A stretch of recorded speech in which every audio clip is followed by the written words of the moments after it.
एका देशमा एउटा जङ्गल थियो। त्यो जङ्गलमा एउटा कछुवा र बाँदर पनि बस्थ्यो। बाँदर एकदमै चलाख र चतुर थियो भने कछुवा चाहिँ शान्त र बुद्धिमानी थियो।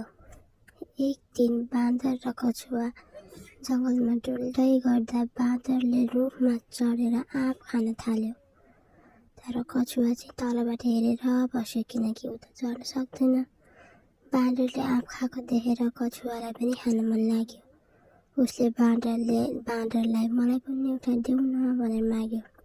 तर बाँदरले उसलाई गिच्यायो। सक्छौ भने आफै आएर खाऊ न, त्यस्तो मागेर खाने हो र, आफै खाऊ न भन्न थाल्यो। उसलाई कस्तो अपमान गरे जस्तो लाग्यो आफ्नो। त्यसपछि कछुवाले आफ्नो साथीहरू बोलाएर आँपको रुखको जरामा खन्न थाल्यो। अलिक टाइमपछि रुखको जरा कमजोर भएर रुख ढल्यो र कछुवाहरूले आँप खायो। बाँदर पनि डराएर त्यहाँबाट भाग्यो। छिट्टो भाग्यो। बाँदर र कछुवाहरूले चाहिँ आफ्नो आँप रमाई खायो।